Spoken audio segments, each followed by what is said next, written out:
Hi friends, welcome to Nirmala kitchen. ఇప్పుడు మనం ఆంధ్ర ఆవకాయ నిల్వ పచ్చడిని ఎలా తయారు చేసుకోవచ్చో చూద్దాం. ఈ ఆవకాయ నిల్వ పచ్చడి చాలా టేస్ట్ ఉంటుందండి. ఇంగ్రీడియంట్స్ ఏవి స్కిప్ చేయొద్దు, యాజ్ ఇట్ ఈజ్ ఇలాగే వేసుకోండి. అన్నీ కరెక్ట్గా కొలతలతో చెప్తున్నాను, అస్సలు స్కిప్ చేయకుండా చూడండి. నేను 7 మామిడికాయలు తీసుకున్నాను. వీటిని ఒక తడి క్లాత్తో శుభ్రతగా తుడిచి ఆరపెట్టుకోవాలి. అస్సలు తడి ఉండొద్దండి, తడి లేకుండా ఆరపెట్టుకోవాలి. ఏమాత్రం కొంచెం తడి ఉన్నా కూడా పచ్చడి పాడవుతుంది, అది మాత్రం మీరు బాగా గుర్తుపెట్టుకోండి. ఆ మామిడికాయలన్నీ ఈ విధంగా కట్ చేయించుకున్నాను. ఆ ముక్కలకి జీడి ఉంటుంది కదా, అది తీసేసి దాని కింద ఒక పల్చటి లేయర్ ఉంటుందండి, అది కూడా తీసేయండి. ఇక్కడ నేను చూపిస్తున్నా చూడండి, ఈ విధంగా చేయండి. ఈ విధంగా తీసేసిన తర్వాత దాన్ని అదిగోండి పుల్లలాగా ఉంటుంది మొదల్లో, అది కూడా తీసేయాలి. మళ్ళీ చాకుతో కొంచెం గీకండి, ఏమన్నా కొంచెం ఉంటే కూడా వచ్చేస్తుంది. ఒక మంచి క్లాత్ తీసుకొని దాన్ని శుభ్రతగా తొడవండి ముక్కను మొత్తం. మామిడికాయకి తొడి ఉంటుందండి, అది మామిడికాయ కట్ చేసినప్పుడు ముక్కకు కూడా వస్తుంది, అది కూడా కట్ చేసి తీసేయండి. ఇక్కడ నేను చూపిస్తున్న చూడండి, ఈ విధంగా తీసేయండి. మామిడికాయ ముక్కలు మనం కొట్టించినప్పుడు దానికి టెంకె ఉంటుంది, ఆ టెంకె ఉన్న ముక్కలే తీసుకోండి. ఆ టెంకె లేని ముక్కలు తీసి పక్కన పెట్టేసుకోండి. ఈ మామిడికాయ ముక్కలన్నీ 1 kg అయినాయండి. నేను 1 kg మామిడికాయ ముక్కలకి కొలతలు చెప్తాను. 100 grams కారం. ఏ పచ్చడికైనా కారం ఎండుమిరపకాయలతో మరపట్టించిన కారమే బాగుంటుందండి, కొన్న కారం అస్సలు బాగోదు. మీరు వీలైనంత వరకు మరపట్టించుకొని వేసుకోండి. 175 grams ఉప్పు,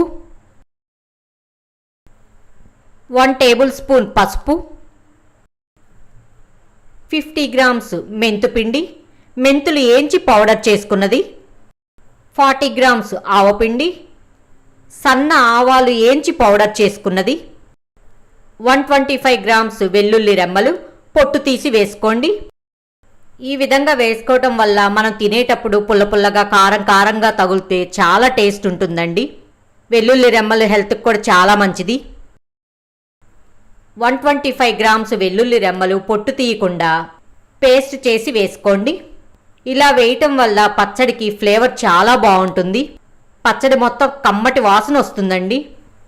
చేత్తో ఈ ఇంగ్రీడియంట్స్ అన్నీ బాగా కలిసే విధంగా కలపండి. ఇక్కడ నేను చూపిస్తున్నా చూడండి, ఈ విధంగా చేయండి. ఆవకాయ పచ్చడి పెట్టుకోవడం రాని వాళ్ళు కూడా ఈజీగా చేయొచ్చండి, అందుకనే 1 kg మామిడికాయ ముక్కలతోనే చెప్తున్నాను. సింపుల్గా చేసుకోవచ్చు. ఇంగ్రీడియంట్స్ మాత్రం అస్సలు స్కిప్ చేయొద్దండి, అన్నీ యాజ్ ఇట్ ఈజ్ వేసుకోండి. 400 ml పల్లి ఆయిల్ కానీ పప్పు నూనె కానీ ఏదైనా వేసుకోండి, మీకు ఏది కన్వీనియంట్గా ఉంటే అది వేసుకోండి. మామిడికాయ ముక్కలని ఆ నూనెలో వేసుకొని కొంచెం కలపండి.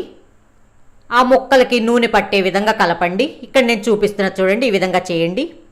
ఈ విధంగా నూనెలో కలిపిన మామిడికాయ ముక్కల్ని, కారం ఇంగ్రీడియంట్స్ అన్నీ కలిపినవి ఉన్నాయి కదా, దానిలో ఈ మామిడికాయ ముక్కల్ని ఆ కారం పట్టే విధంగా కలిపి ఒక పెద్ద బౌల్ తీసుకొని ఆ బౌల్లో వేసుకోండి. మామిడికాయ ముక్కల్ని ఈ విధంగా నూనెలో కలపడం వల్ల ముక్క అనేది మెత్తపడకుండా ఉంటుందండి. ఈ విధంగా మామిడికాయలు కలపడం వల్ల గ్రేవీ కూడా చాలా బాగుంటుంది.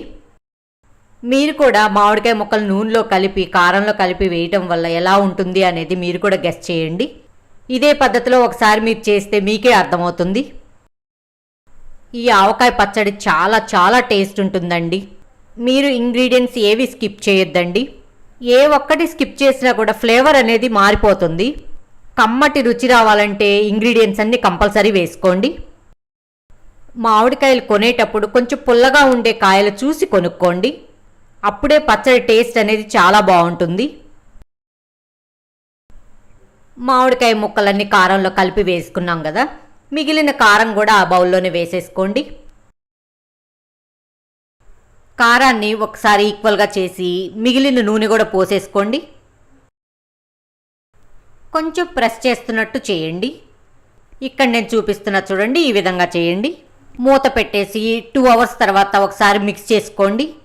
కారం మామిడికాయ ముక్కలు వేసేటప్పుడు పెద్ద బౌల్లోనే ఇట్లా చూసి వేసుకోండి. ఇలా పెద్ద బౌల్లో వేయటం వల్ల మనం మధ్య మధ్యలో మిక్స్ చేసుకోవడానికి కన్వీనియంట్గా ఉంటుంది.